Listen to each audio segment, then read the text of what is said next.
आजच्या सभेसाठी उपस्थित असणारे सर्व वेगवेगळ्या पक्षाचे पदाधिकारी सगळेच मान्यवर आहेत. महेशराव आहे, मच्छिंद्र धुमाळ आहेत, सतीश दादा आहेत, बागचौरे साहेब आहेत, हासे साहेब आहेत, गडाख साहेब आहेत, सगळेच मान्यवर नेते कार्यकर्ते न्यायजी माझे ह्या बाजूला बसलेले आहेत. उपस्थित कळसगावचे ग्रामस्थ मित्रांनो, बंधूंनो आणि भगिनी, गेले 3-4 दिवस आपल्या ह्या सर्व मित्र पक्षांच्या वतीने भाऊसाहेब बागचौरे यांच्या प्रचारासाठी तुम्ही सर्वजण फिरताय. पहिले 2 दिवस मला आपल्या बरोबर येता आलं नाही. आज जरा सकाळचं जरा जवळ ठिकाण होतं आणि त्यामुळे ऍटलिस्ट आम्ही बरोबर आहोत हा संदेश राहावा आणि तुमच्या बरोबर तुमच्या प्रयत्नात आम्ही आहोत हे सांगावं यासाठी मी इथे आलेलो आहे. आपण जसं फिरताय तसं मार्क्सवादी कम्युनिस्ट पक्षाच्या वतीने स्वतंत्ररित्या सदाशिव साबळे, एकनाथ मेंगाळ, आपले नामदेव बांगरे वगैरे ही सगळी टीम पण फिरते आहे. आणि आमचे जे नेहमीची कामाची पद्धत आहे आंदोलन उभे करण्याची, त्या पद्धतीने आमचे 5-7 विभागामध्ये सुरुवातीला कार्यकर्त्यांना चॅनलाइज करण्याचं काम ते करतायत. आणि मला खात्री आहे की आपण जो हा सांघिक प्रयत्न सगळेजण करतायत, विश्वास मला पक्का आहे की नक्कीच प्रचारामध्ये आत्ता म्हणायला वाव आहे की इतरांपेक्षा आपण चांगली आघाडी घेतलेली, आपण बरेच पुढे आहोत हे नक्कीच याच्यावरून आपल्याला दिसतंय. एक चांगली गोष्ट आपल्यामध्ये अशी आहे की अत्यंत एकजूट आपल्या सगळ्यांमध्ये आहे. उमेदवार शिवसेनेचा आहे, स्वाभाविकरित्या त्यांचं काम सर्वांना सामावून घेण्याचं आहे. ते इतकं चांगलं करतायत. मला सकाळीच सगळ्यांचे फोन, महेशराव आहेत, मच्छिंद्रराव आहेत, तळपाडे साहेब आहेत, चला आपल्याला निघायचं आहे. आणि बाकी सहकारी मित्र जे आहेत, राष्ट्रवादी काँग्रेसचे आहेत, काँग्रेसचे आहेत, आमचे सीपीआय आहे, सीपीएम आहे, सगळे एक जीवानं आपण सगळे काम करतोय.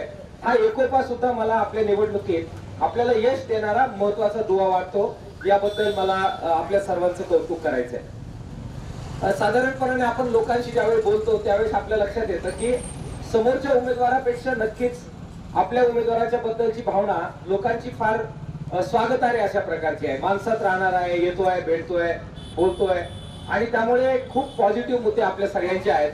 एक चांगलं घवघवीत यश या सगळ्या पार्श्वभूमीवर आपल्याला मिळेल हा विश्वास मला वाटतोय. मोदींच्या बद्दल, सरकारांच्या बद्दल आपण सगळेजण बोलले आहेत. फार वेळ आणि लांब भाषण मी करणार नाही. कळस गावामध्ये फक्त एकच उदाहरण देऊन मला खाली बसायचंय. मित्रांनो, परवा दिवशीची गोष्ट आहे. परवा दिवशी महाराष्ट्राचे उपमुख्यमंत्री देवेंद्र फडणवीस साहेबांनी एक ट्विट केलं.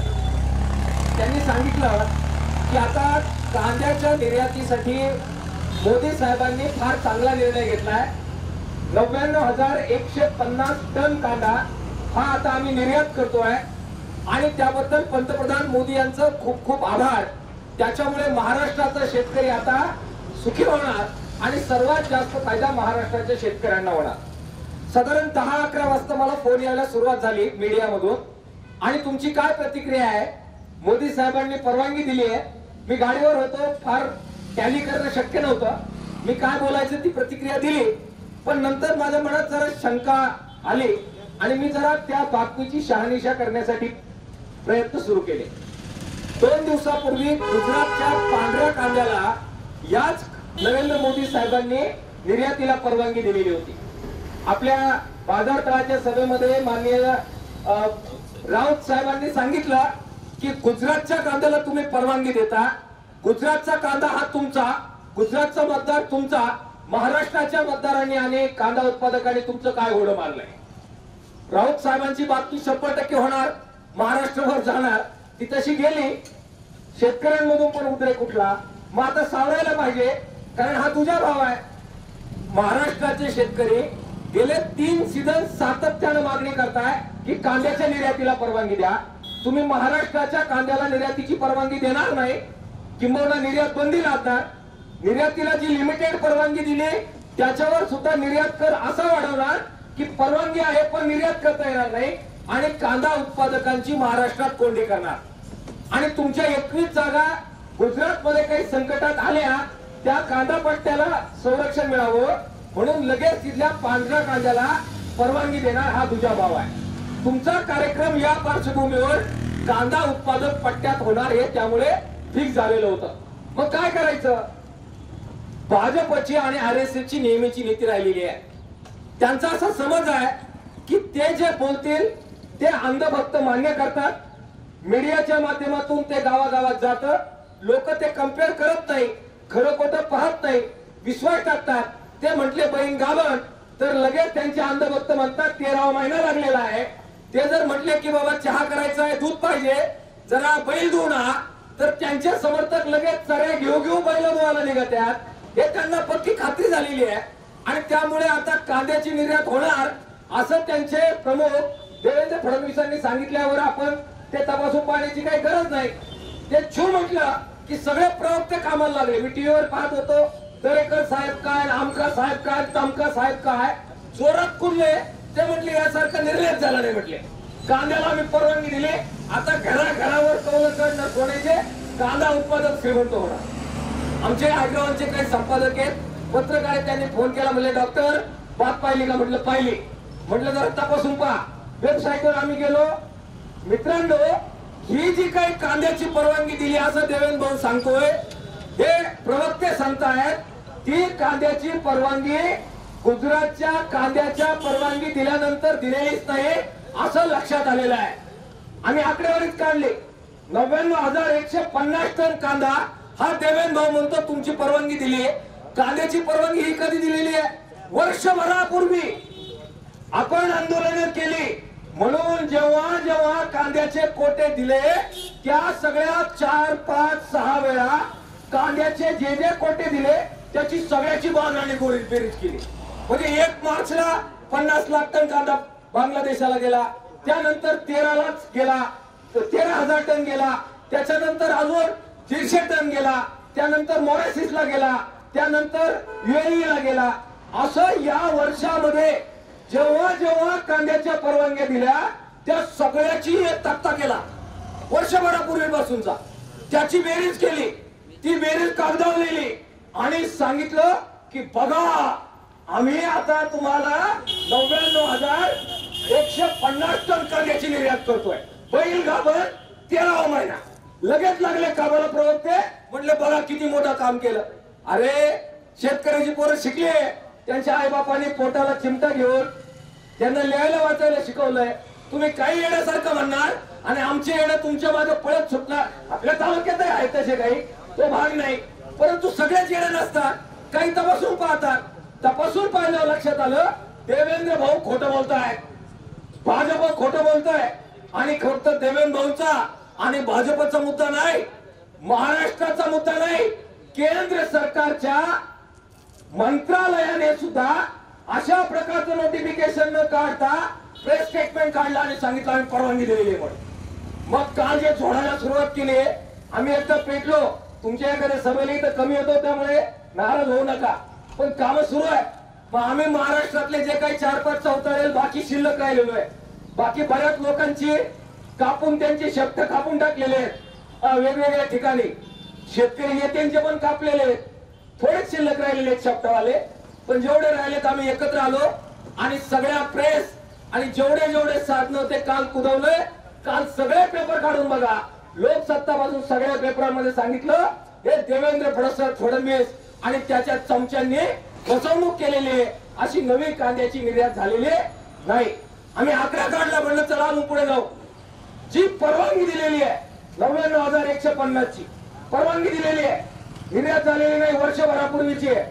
किती झाली हे काढलं. परवानगी दिली 99,150. किती कांदा निर्यात झाला? तो कांदा आहे 5,450 टन. फक्त 5,450 टन निर्यात झाला. मग कांदा तयार किती होतो? आकडे काढले पाहिजे ना, आकडे काढले पाहिजे. 12 नापास नाही आपण, जरा वाटलं पाहिजे आपण कधी कधी. महाराष्ट्रामध्ये या सीझन मध्ये कांदा तयार किती होणार आहे? 105 लाख टन. 105 लाख टन कांदा निर्माण होणार. याने परवानगी किती दिली वर्षभरात? 99,000. हिशोबापुरतं झालं 1 लाख. कांदा तयार होणार 105 लाख टन एका सीझन मध्ये. याने वर्षभरात कांदा निर्यातीला परवानगी दिली फक्त 1 लाखाची. किती द्यायला पाहिजे? आतापर्यंतचे ऍव्हरेज आहे किमान 15 ते 20 लाख टन कांदा हा बाहेर पाठवला तर 200 ते 400 रुपये भावाला फरक पडतो. आता देवेंद्र भाऊ तू जर म्हणतो एवढ्याने जर सोन्याचे कौल घरावर येणार तर काय म्हणावं. मित्रांनो, शेतकरी मित्रांनी जरा हे समजून घेतलं पाहिजे. मच्छिंद्र भाऊ आपल्यातले पण काही येणे लय भारी ते इतके शब्द लावून फिरत आहेत. परवा दिवशी आपल्या सभांमध्ये विरोधकांच्या सभांमध्ये केवढं कौतुक. एक दुग्ध विकास मंत्री साहेब आहेत, त्यांच्याबद्दल व्यक्तिगत मला काही बोलायचं नाही. ते परवा दिवशी इथं आलेले मोठमोठ्याने भाषण करून गेले. त्यांनी एक पत्रक काढलं, ते पत्रक मी फिरवलं सगळीकडे. ने पाटील ते म्हटले आता दुधाला आम्ही अनुदान दिलेलं आहे. दुधाला काय दिले? अनुदान. आणि पत्रक आहे माझ्याकडे पोस्ट. मी ते रिपोर्ट केलं. आचारसंहिता भंगाच्या बाबत पण त्याच्या बाबत कारवाई करा म्हणून सांगितलं. दुग्ध विकास मंत्र्यांनी लिहिलं की 5 रुपये आम्ही आता शेतकऱ्यांना देणार, मार्च अखेरपर्यंत अनुदान वर्ग होणार. आणि त्याच्यामुळे अधिकृत सांगतोय, छापलंय, फोटो सहित छापलंय, अधिकृत सांगतो, त्याच्यामुळे दूध उत्पादक शेतकरी श्रीमंत होणार. अशा प्रकारचं सुजय विखेंच्या प्रचार मोहिमेचं पत्रक सगळ्या मतदारसंघावर फिरवलं जात आहे. दूध उत्पादक भावानं काय परिस्थिती आहे तुमची?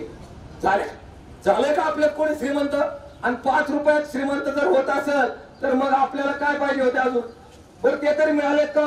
आज 35 रुपयावरून भाव आलाय 25 रुपयावर. बोलण्यासारखं खूप आहे, सांगण्यासारखं पण खूप आहे. परंतु एकच लक्षात घेतलं पाहिजे, शेतकऱ्यांच्या बाबत अत्यंत लवाड कारभार जर कोणत्या पक्षाचा असेल तर तो भारतीय जनता पक्षाचा आहे. आणि भारतीय जनता पक्षाची जे जे वकिली करतायत ते शेतकऱ्यांना मातीत घालणारे आहेत. आणि म्हणून लक्षात घ्या, निवडणुकीच्या जागेवर होतील, परंतु जर हे पाप तुम्ही केलं परत त्याच मोदीला त्याच भाजपला सत्तेवर आणण्याचं, तर शेतकरी बापाशी आणि आईशी तुम्ही गद्दारी करताय. ही बाब जरा शेतकरी पोरांनी समजून घेतली पाहिजे. अरे अर्धी चपटी मिळाली, एक गळ्यात घालायला पटकुरं मिळालं की बोंबलट सुटतात आणि लागत आहेत मोदी मोदी करायला. परंतु तुमच्या मोदीनं तुमच्या बापाची आणि आईची काय अवस्था केली आणि काय जिरवली आहे ते जरा वळून एकदा बघा. तो कांदा उत्पादक, तो दूध उत्पादक, त्याचे काय हाल आहे ते एकदा जरा बघा. आणि आईच्या पोटी बापाच्या पोटी जन्म घेतला असेल तर ते भाजपचे पटकुरे फेकून द्या आणि या लढाईमध्ये सामील व्हा. ही विनंती आणि आव्हान मी आपल्या सगळ्यांना करतोय. मित्रांनो, आपण आपली लढाई लढणार आहे. मला खात्री आहे भाऊसाहेब वागचौरे मशाल चिन्ह आहे, नक्की निवडून येतील. आपल्या रणांगणातली लढाई आपण नक्की जिंकणार आहोत.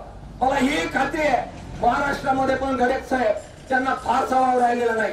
ते वातावरण उठलंय गावागावातून, त्यांना काही पण बोलू द्या आणि किती पैसे आणू द्या, पण लोकांनी पक्क ठरवलं की यावेळी परत मोदी नावाचा प्रश्न नाही. ते म्हणतात मोदी किती पार? 400 पार. शेतकरी म्हणतायत मोदी तडीपार. दुसरं काहीच वाक्य आज लोकांच्या मनामध्ये नाहीये. या लढाईमध्ये आपण सामील व्हावी विनंती मी आपल्या सगळ्यांना करतोय. पूर्ण ताकदीने लढूया. अधिक मताधिक्य मशाल चिन्हावर आपल्याला द्यायचं आहे. भाऊसाहेब वागचौरेंना निवडून द्यायचं आहे. आपण ते द्याल अशा प्रकारची अपेक्षा व्यक्त करतो. तुमच्या सर्वांबरोबर पाठिंबा व्यक्त करतो. धन्यवाद. लाल सलाम. इन्क्लाब जिंदाबाद.